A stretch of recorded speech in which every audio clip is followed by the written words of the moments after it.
പാകിസ്ഥാനിലെ ഗണ്യമായ ജനസംഖ്യ വർധനവിനെ പിടിച്ചുകെട്ടാൻ കഴിയാതെ സർക്കാർ ഗർഭനിരോധന മാർഗങ്ങളുടെ വില വർധനവ് കാരണം തന്നെ അവിടെ കുതിച്ചുയരുന്ന ജനസംഖ്യാ നിരക്ക് വലിയ പ്രതിസന്ധിയാണ് പാകിസ്ഥാനിൽ ഉണ്ടാക്കിയിരിക്കുന്നത്. ഇതോടുകൂടി തന്നെ IMFന് മുന്നിൽ പോലും തലകുനിച്ചു നിൽക്കേണ്ട ഗതികേടിലേക്ക് പാകിസ്ഥാൻ എത്തി നിൽക്കുകയാണ്.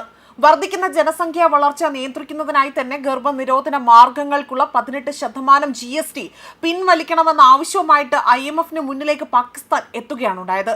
എന്നാൽ ഈ ആവശ്യം നിഷ്കരണം IMF തള്ളിക്കളഞ്ഞു എന്ന റിപ്പോർട്ടുകളാണ് ഇപ്പോൾ പുറത്തു വന്നിരിക്കുന്നത്. കൊടിയ ദാരിദ്ര്യമാണ് പാകിസ്ഥാൻ അനുഭവിക്കുന്നത്. ദൈനംദിന ചിലവിനുള്ള പണത്തിനായി തന്നെ IMFന് മുന്നിൽ കൈനീട്ടുന്ന പാകിസ്ഥാൻ ലോകരാജ്യങ്ങൾക്ക് മുന്നിൽ ഇപ്പോൾ നാണം കെടുന്ന അവസ്ഥയിലേക്ക് എത്തി നിൽക്കുകയാണ് ഉണ്ടായിരിക്കുന്നത്. ലോകത്തെ ഏറ്റവും ഉയർന്ന ജനന നിരക്കുകളുള്ള രാജ്യത്തിലൊന്നായ പാകിസ്ഥാനിൽ ഓരോ വർഷവും 60 ലക്ഷം കുട്ടികൾ ജനിക്കുന്നു എന്നതാണ് കണക്കുകൾ സൂചിപ്പിക്കുന്നത്. ഇപ്പോഴിതാ വർദ്ധിക്കുന്ന ജനസംഖ്യാ വളർച്ച നിയന്ത്രിക്കുന്നതിനായി തന്നെ ഗർഭനിരോധന മാർഗങ്ങൾക്കുള്ള 18% GST പിൻവലിക്കണമെന്ന അപേക്ഷയായിരുന്നു പാകിസ്ഥാൻ IMF മുന്നിൽ വെച്ചത്. പാകിസ്ഥാന്റെ ഫെഡറൽ ബോർഡ് ഓഫ് റവന്യൂ ആയിരുന്നു ഈ അപേക്ഷ സമർപ്പിച്ചത്. അതേസമയം അവിടെ കോണ്ടത്തിനുള്ള നികുതി കുറയ്ക്കാനാവില്ല എന്ന് IMF നിലപാടെടുക്കുകയാണ് ഉണ്ടായത്.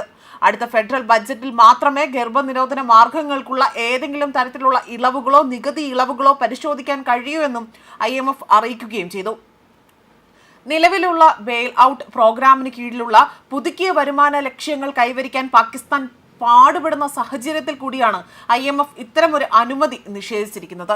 ഒരു സാമ്പത്തിക വർഷത്തിന്റെ പകുതിക്ക് വെച്ചുള്ള GST കുറയ്ക്കുന്നത് അത് അനുവദിക്കാനാവില്ല എന്ന് പാകിസ്ഥാൻ പ്രധാനമന്ത്രി ഷഹബാസ് ഷെരീഫുമായി വീഡിയോ കോൺഫറൻസിലൂടെയാണ് അവിടെ നടന്ന ചർച്ചയിലൂടെ IMF വ്യക്തമാക്കിയിരിക്കുന്നതെന്നാണ് പാക് മാധ്യമങ്ങൾ റിപ്പോർട്ട് ചെയ്തിരിക്കുന്നത്. നികുതി കുറച്ചിരുന്നുവെങ്കിൽ സർക്കാരിന് 60 കോടി പാകിസ്ഥാനി രൂപ നികുതി വരുമാന നഷ്ടമുണ്ടാകുമായിരുന്നാണ് വിലയിരുത്തൽ പുറത്തുവരുന്നത്. കടുത്ത സാമ്പത്തിക പ്രതിസന്ധിയിലൂടെയാണ് പാകിസ്ഥാൻ സർക്കാർ ഇപ്പോൾ കടന്നുപോകുന്നതും. IMFന്റെ പാക്കേജിലാണ് ദൈനംദിന പ്രവർത്തനങ്ങൾ പോലും കഴിഞ്ഞുപോയത്. അതുകൊണ്ട് തന്നെ കോണ്ടത്തിന്റെ നികുതി പരിഷ്കരണത്തിനടക്കം IMFന്റെ അനുവാദം തേടേണ്ട സ്ഥിതിയിലേക്ക് എത്തി നിൽക്കുകയാണ്. കോണ്ടത്തിനൊപ്പം തന്നെ ബേബി ഡയപ്പറുകൾ, സാനിറ്ററി പാഡുകൾ എന്നിവയുടെ നികുതി കുറയ്ക്കുവാനുള്ള അപേക്ഷയും IMF തള്ളിയിട്ടുണ്ട്. ഏകദേശം 2.55% ജനസംഖ്യ വളർച്ചാ നിരക്കുള്ള രാജ്യം പ്രതിവർഷം ഏകദേശം 60 ലക്ഷം ആളുകളെ ജനസംഖ്യയോട് കൂട്ടിച്ചേർക്കുന്നു. അതുപോലെ തന്നെ ജനസംഖ്യാ പെരുപ്പം പാകിസ്ഥാൻ സമ്പദ് വ്യവസ്ഥയെ തന്നെ പ്രതികൂലമായി ബാധിക്കുകയും ചെയ്യുന്നുണ്ട്.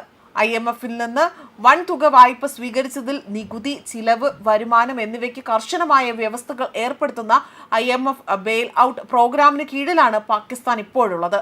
ഇതുവരെ IMF ഏകദേശം തന്നെ $3.3 ബില്യൺ നികുതിയും $1.2 ബില്യൺ കൂടി അനുവദിക്കുകയും ചെയ്തിട്ടുണ്ട്.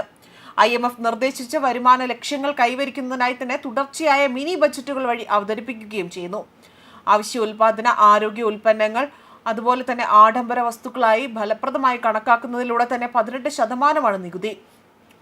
ഉയർന്ന നികുതിയാകട്ടെ ദശലക്ഷക്കണക്കിന് താഴ്ന്ന വരുമാനക്കാരായ കുടുംബങ്ങൾക്ക് ഇത്തരത്തിലുള്ള ഉൽപ്പന്നങ്ങൾ ലഭ്യമാകാതിരിക്കുന്നത് വലിയ രീതിയിലുള്ള പ്രതിസന്ധി അവിടെ സൃഷ്ടിക്കുന്നതായി തന്നെ പാകിസ്ഥാൻ പിന്നെ വാദമുഖങ്ങൾ ഉന്നയിക്കുകയാണ് ചെയ്തിരിക്കുന്നത്. അതിനാൽ തന്നെ ഇത്തരത്തിൽ വലിയ രീതിയിൽ പാകിസ്ഥാൻ കടുത്ത സാമ്പത്തിക പ്രതിസന്ധി അനുഭവിക്കുന്ന ഘട്ടത്തിലാണ് IMF ഇത്തരമൊരു തിരിച്ചടി അല്ലെങ്കിൽ കർണത്തടിക്കുന്ന പോലത്തെ മറുപടി നൽകിയിരിക്കുന്നത്. ന്യൂസ് ഡെസ്ക് കർമ്മ ന്യൂസ്.